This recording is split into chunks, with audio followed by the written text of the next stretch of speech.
두란노 서원에서 출간한 1:1 제자 양육 성경 공부 교재를 보게 되면 구원의 확신과 관련해서 10가지 질문을 합니다. 10가지 질문들 가운데서 많은 성도들이 확신을 가지지 못하는 것 2가지가 있는데요, 다른 것에 대해서는 분명하게 나는 확신합니다, 그러면서도 이 2가지 질문에 대해서는 불분명한 태도를 보이는 경우들이 있습니다. 한 가지는 오늘 밤 당신이 죽게 된다면 천국에 가리라는 확신이 있습니까? 라고 하는 것이고, 다른 질문은 당신은 거듭났습니까? 라는 것입니다. 왜 이 2가지 질문에 대해서 자신감이 없는 것인가요? 자기의 삶을 보니 천국 갈 자신이 없기 때문입니다. 내가 이렇게 죄와 더불어 살고 있는데 천국에 갈 수 있겠나? 내 삶을 보니 부끄러운 면이 있는데 거듭난 사람이라고 말할 수 있겠나? 여러분, 구원의 확신은 행위에 근거하는 것이 아닙니다. 여러분이 구원의 확신을 갖기 원하신다면 이 말씀을 잊지 마십시오. 구원의 확신은 나의 행위에 근거하는 것이 아닙니다. 예수님을 믿고 거듭난 증거 중 하나는 변화된 삶입니다. 예수님을 믿는 사람은 정도의 차이가 있을지라도 반드시 삶의 변화가 따라오게 됩니다. 어떤 사람이 예수님을 믿는다고 하는데 10년이 지나도록 예수님 믿기 전과 똑같은 모습으로 살고 삶의 변화가 있지 않다? 예수 믿지 않는 것이 거의 틀림없을 것입니다.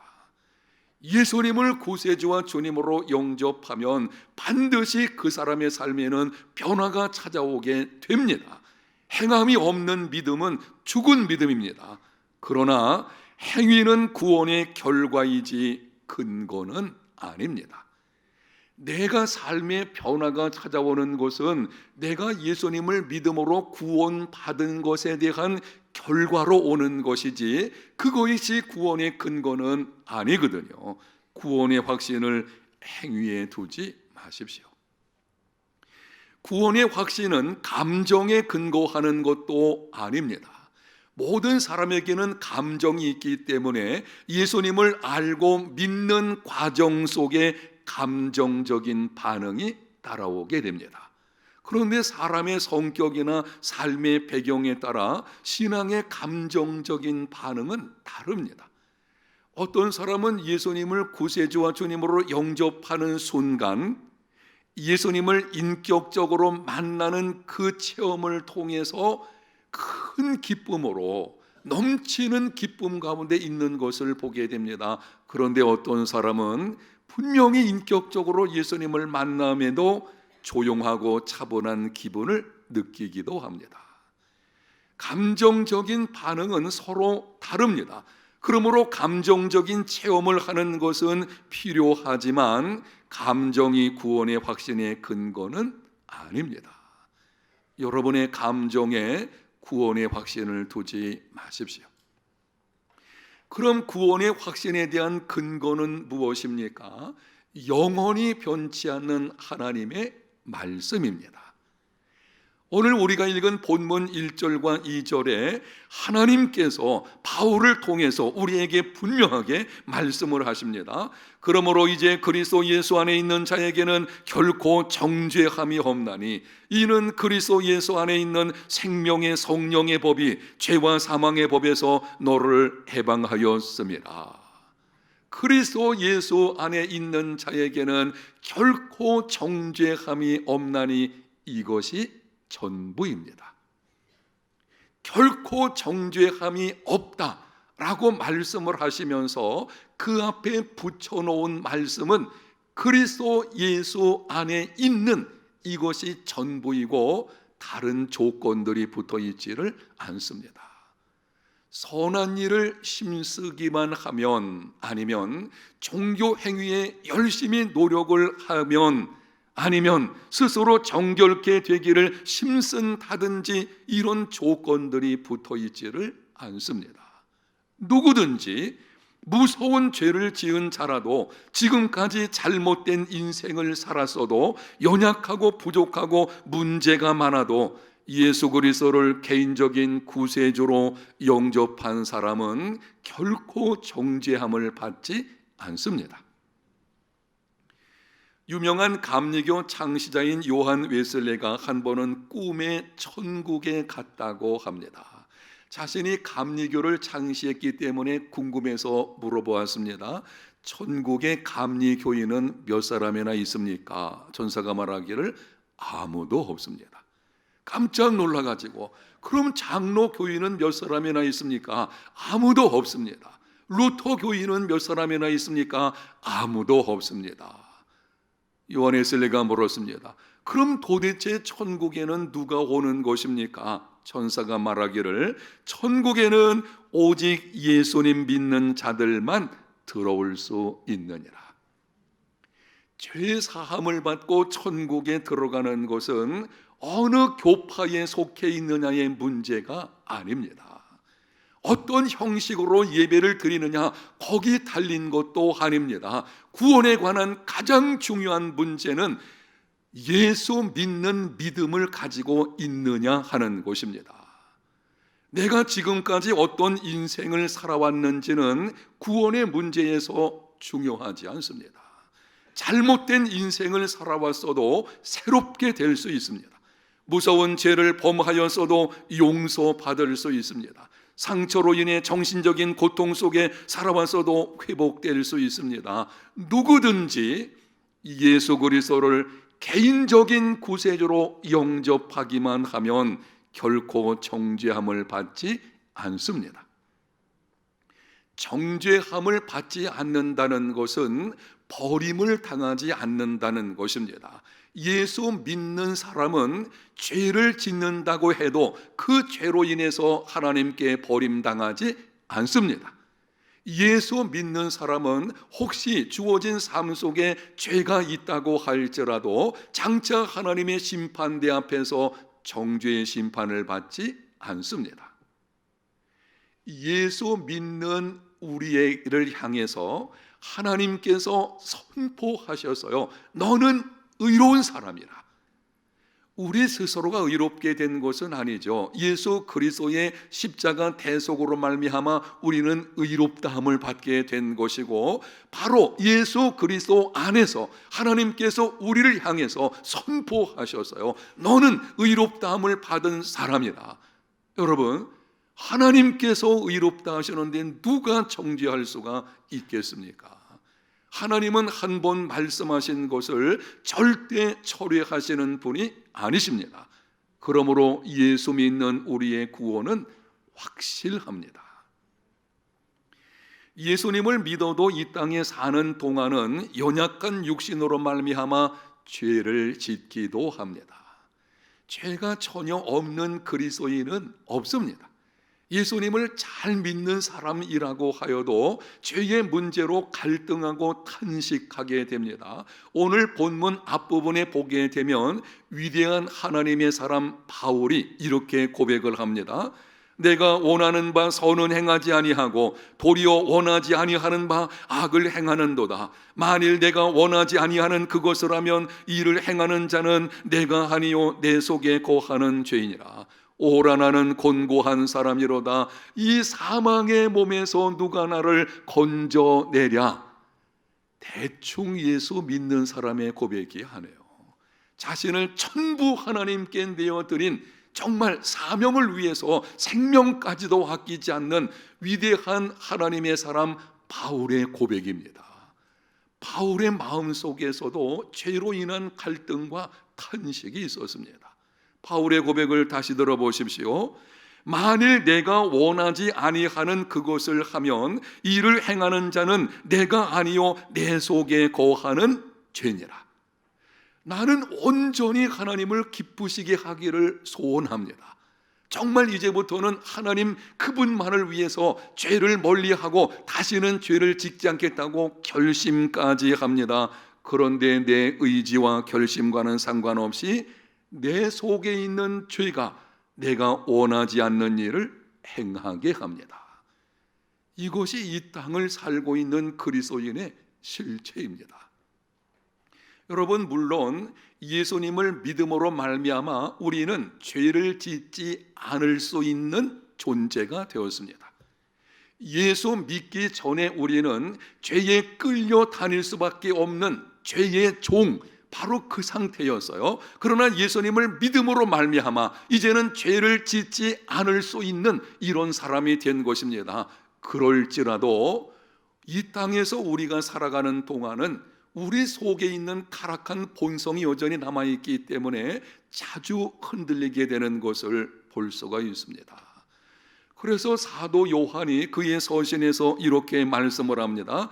만일 우리가 죄가 없다고 말하면 스스로 속이고 또 진리가 우리 속에 있지 아니할 것이요, 만일 우리가 범죄하지 아니하였다 하면 하나님을 거짓말하는 이로 만드는 것이니 또한 그의 말씀이 우리 속에 있지 아니하니라. 나는 죄가 없다 이렇게 말하는 사람은 스스로 속이는 사람이고 하나님을 거짓말장애로 만드는 사람이고 그 사람 속에는 진리의 말씀이 존재하지 않습니다. 사랑하는 성도 여러분, 그럼에도 불구하고 예수님을 믿은 후에 죄를 범하고 죄로 인해서 갈등하고 탄식한다고 하여도 예수님을 믿는 자에게는 결코 정죄함이 없습니다. 오늘 본문 마지막 부분에 이렇게 기록을 합니다. 내가 확신하노니 사망이나 생명이나 천사들이나 권세자들이나 현재 일이나 장래 일이나 능력이나 높음이나 기쁨이나 다른 어떤 피조물이라도 우리를 우리 주 그리스도 예수 안에 있는 하나님의 사랑에서 끊을 수 없느니라. 예수님을 믿는 사람도 넘어질 수 있습니다. 범죄할 수 있고 실패할 수 있습니다. 그러나 어떤 상황도 어떤 사람도 어떤 영적인 존재도 우리를 우리 주 그리스도 예수 안에 있는 하나님의 사랑에서 끊을 수 없습니다. 그래서 우리의 구원은 확실한 것입니다. 오해하지는 마십시오. 우리가 하나님을 사랑하기 때문에 그 사랑으로 우리의 구원이 확신한 것이 아니고, 우리의 사랑은 변할지라도 하나님께서 우리를 향하신 그 사랑은 결코 변하지 않고 어느 누구도 끊을 수가 없거든요. 사탄은 끊임없이 우리를 정죄합니다. 우리가 죄를 짓게 되면 사탄이 찾아와서 이렇게 말을 하게 되죠. 야, 네가 그러고도 하나님의 자녀라고 할 수 있냐? 너는 안 돼. 너같이 그렇게 자주 넘어지고 실패하고 자기 마음대로 살면서 무슨 네가 하나님의 일을 하겠다고 하느냐? 하나님은 너를 사랑하지 않아. 죄책감, 패배의식, 낮은 자존감, 자살 충동, 부정적인 생각 등을 계속해서 심어줍니다. 여러분, 그러나 우리가 죄를 지었을 때에 사탄이 찾아와서 어떤 말로 우리를 정죄한다고 하여도 오늘 본문에 하나님께서 우리에게 분명하게 말씀하십니다. 그러므로 이제 그리스도 예수 안에 있는 자에게는 결코 정죄함이 없느니라. 아멘. 사탄의 음성에 여러분의 귀를 기울이지를 마십시오. 여러분이 때로 연약함으로 인해서 범죄하고 넘어지게 될 때에 그때에 두 음성이 들려오게 될 것입니다. 사탄이 속삭이게 되죠. 너는 안 돼. 네가 무슨 하나님의 자녀라고, 너 그렇게 살아서 구원 받을 수 있겠나? 넌 받을 수 없어. 여기에 귀를 기울이지 마십시오. 그럼에도 하나님께서 우리에게 이렇게 말씀을 합니다. 예수 믿는 너는 이 죄로 인해서 정죄받지 않는다. 이 하나님의 음성을 붙들고 정죄의식이나 패배의식이 아닌 이제는 죄로부터의 자유와 용서의 기쁨을 누리는 삶이 되시기를 축복합니다. 세상의 어떤 상황도 어떤 사람들도 어떤 영적인 존재도 우리를 우리 주 그리스도 예수 안에 있는 하나님의 사랑에서 끊을 수 없다는 것, 이 분명한 사실을 알고 구원의 확신 가운데 거하는 믿음의 삶이 되시기를 바랍니다. 오해하지는 마십시오. 정죄함이 없다는 것은 예수님을 믿는 사람은 죄를 범해도 괜찮다는 것은 아닙니다. 이렇게 말하는 사람들이 있습니다. 예수 믿으면 예수님께서 단번에 죄를 해결하셨기 때문에 죄를 범해도 문제될 것이 없다. 이 구원파 이단에 속한 사람들이 이런 방식으로 얘기하는데요, 잘못된 것입니다. 너 예수 믿으면 과거와 현재와 미래의 모든 죄를 다 용서받았으니, 물론 그 말씀 자체는 맞아요. 그러니 내가 죄를 진다고 해도 아무 문제 될 것도 없어, 그 말은 틀린 것입니다. 하나님의 자녀들이 죄를 짓게 되면 하나님께서 그냥 내버려 두지 않으십니다. 예수 믿는 사람이 죄를 짓게 되면 심각한 결과가 찾아오게 되는데요, 마음의 평안이 사라지게 됩니다. 기도의 응답을 받지를 못하게 됩니다. 구원의 확신이 흔들리게 됩니다. 계속 그 가운데 있으면 영적인 침체가 찾아오게 됩니다. 계속 죄 가운데 머물러 있게 되면 하나님께서 징계하십니다. 그렇게 맞고 얻어맞아도 돌아보지 않으면 하나님께서는 장차 심판날에 그 영혼을 구원하시기 위해서 생명을 거두어 가시는 특별한 경우도 있는 것을 보게 됩니다. 여러분, 그런데 하나님의 징계와 정죄함 받는 것을 혼동하지 마십시오. 하나님께 징계받는 것을 하나님께로부터 정죄받는 것으로 생각해서 심한 죄책감 속에 낙심하는 사람들이 있는 것을 보게 되는데요, 잘못된 것입니다. 하나님의 징계는 우리를 정죄하시는 것이 아니라 그분의 사랑의 표현입니다. 히브리서 12장 6절과 8절의 말씀, 주께서 그 사랑하시는 자를 징계하시고 그가 받아들이시는 아들마다 채찍질하심이라 하였으니 어찌 아버지가 징계하지 않는 아들이 있으리요. 징계는 다 받는 것이거늘 너희에게 없으면 사생자요 친아들이 아니니라. 하나님은 사랑하는 자에게 징계하십니다. 당신의 자녀들이기 때문에 그 자녀들이, 예수 믿는 우리들, 하나님의 자녀들이 잘못된 길로 가는 것을 내버려 두실 수 없거든요. 찾아오셔서 징계하심으로 돌이켜서 하나님께로 나오는 삶을 살게 만들어 가시는 것입니다. 자녀가 잘못된 길로 가고 있는데 아무런 대책을 세우지도 아니하고 그저 오냐 받아준다면 그 부모는 자녀를 망치게 하는 것입니다. 여러분, 자녀가 잘못된 길로 갈 때는 마땅히 회초리 들어야 되죠. 징계해야 되죠. 왜 그렇습니까? 바른 길로 돌아오게 해야 되죠. 그것이 진정한 사랑인 것입니다. 오늘날 학교에서 학생들 인권 문제가 많이 거론되죠. 그래서 학생 인권 중요합니다. 학생도 한 인격체이기 때문에 그들의 인권은 존중되어야 합니다. 그런데 학생들 인권을 너무 강조하다 보게 되니 분명히 잘못된 길로 가고 있는데도 교사들이 어떻게 할 수 없는 거예요. 옛날 같으면 회초리 들었죠. 저도 맞아봤어요. 여러분 안 맞아봤나요? 전혀 안 맞은 것처럼 그렇게 앉아 계셨는데, 옛날에 그랬잖아요. 선생님이 때릴 때에 그냥 맞았잖아요. 왜냐하면 바른 길로 가게 하려는 바로 그 스승의 마음이 아니겠습니까? 그냥 잘못된 길로 가는데 내버려 두는 것, 그거는 사랑이 아닌 것입니다. 이웃집에 있는 아이를 징계할 수 있나요? 아니죠. 왜? 내 아들이 아니거든요. 마찬가지인 것입니다. 하나님께서 우리를 사랑하시기 때문에 징계하시는 것입니다. 하나님의 징계를 받을 때에 불평하거나 낙심하지 마십시오. 잊지 마십시오. 징계는 정죄가 아닙니다. 징계는 사랑의 표현이고 정죄는 그 죄에 대해서 버림을 당하게 되는, 이것이 무서운 것이죠. 그리스도 예수 안에 있는 자에게는 결코 정죄함이 없습니다. 이쯤에서 우리는 중요한 질문을 하게 됩니다. 그리스도 예수 안에 있는 자, 곧 예수님을 개인적인 구세주로 영접한 사람들에게 결코 정죄함이 없다고 하니 어떻게 그럴 수 있겠나? 아니 예수 믿고 나서도 그렇게 죄 가운데 거하기도 하는데 정죄함이 없다니 어떻게 그런 일이 있을 수가 있겠습니까? 그 이유를 본문 2절에서 4절까지 말씀을 합니다.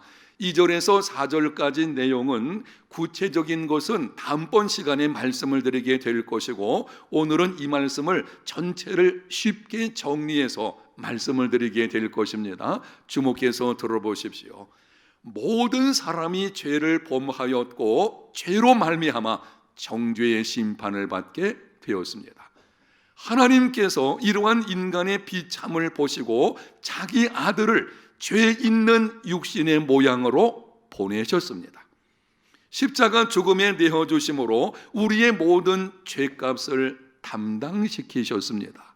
성령께서는 예수 그리스도께서 십자가에서 이루어 놓으신 그 구원을 우리에게 적용하심으로 죄와 사망의 법에서 해방시켜 주셨습니다. 그러므로 그리스도 예수 안에 있는 자에게는 결코 정죄함이 없습니다.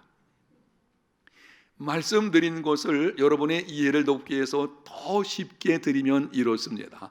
우리가 죄로 인해서 당해야 하는 정죄를 예수님께서 십자가상에서 대신 당하신 것입니다.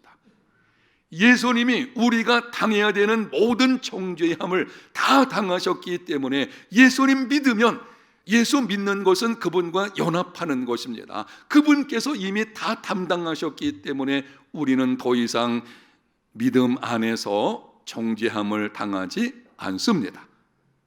예수 믿는 믿음이 여러분 속에 있다면 구원의 확신 가운데 거하는 삶이 되시기를 바랍니다. 종교개혁자 마르틴 루터에 관해서 다음과 같은 이야기가 있습니다. 환상을 본 것인지 꿈을 꾼 것인지는 잘 모르겠습니다. 그런데 이런 일화가 있어서 여러분에게 소개를 합니다. 한 번은 사탄이 책 3권을 들고 루터를 찾아왔습니다. 그 책에는 루터가 어렸을 때부터 그때까지, 사탄이 찾아올 때까지 지었던 죄들이 빼곡히 기록이 되어져 있었습니다. 사탄이 루터 앞에서 책을 펼쳐놓고는 이렇게 말을 합니다. 봐라, 내가 이렇게 많은 죄를 가지고 있는데 하나님의 자녀라고 할 수 있겠느냐? 이 많은 죄를 가지고 있으면서 종교 개혁을 하겠다고 너는 한데, 네가 무슨 자격으로 종교 개혁을 하려고 하는 것이냐? 그냥 포기하라.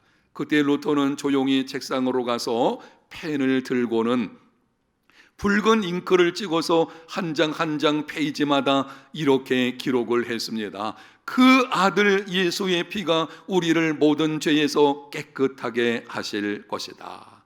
그러자 사탄은 실망과 분노의 빛을 띠고 물러갔다고 합니다. 그 아들 예수의 피가 우리를 모든 죄에서 깨끗하게 하실 것이다. 무슨 말씀인가요? 나의 모든 죄는 예수 그리스도의 피로 말미암아 이미 용서받았고 또 용서받게 된다는 것입니다. 예수님을 믿음으로 말미암아 나는 죄사함과 구원의 확신이 있다는 것입니다. 바로 그 확신을 가지고 루터는 종교개혁을 이루어낸 것입니다. 사랑하는 성도 여러분, 죄사함과 구원에 대한 확신이 없으면 정죄의식과 패배의식에 사로잡히게 됩니다. 죄책감, 패배감, 여기에 잡히게 되면 세상 속에서 세상을 변화시킬 수가 없습니다. 세상을 이기는 사람, 세상 속에서 선한 영향력을 끼치는 믿음의 사람이 되려고 하면 죄사함과 구원의 확신이 있어야 합니다. 오늘 본문에서 분명하게 말씀합니다. 그러므로 이제 그리스도 예수 안에 있는 자에게는 결코 정죄함이 없다. 영상에 기록된 이 말씀을 우리 큰 목소리로 한번 같이 읽겠습니다. 그러므로 이제 그리스도 예수 안에 있는 자에게는 결코 정죄함이 없다. 아멘. 구원의 확신을 가지고 견고하여 흔들리지 않으며 세상을 이기는 믿음의 사람들, 우리 모두가 다 되시기를 예수님 이름으로 축복합니다.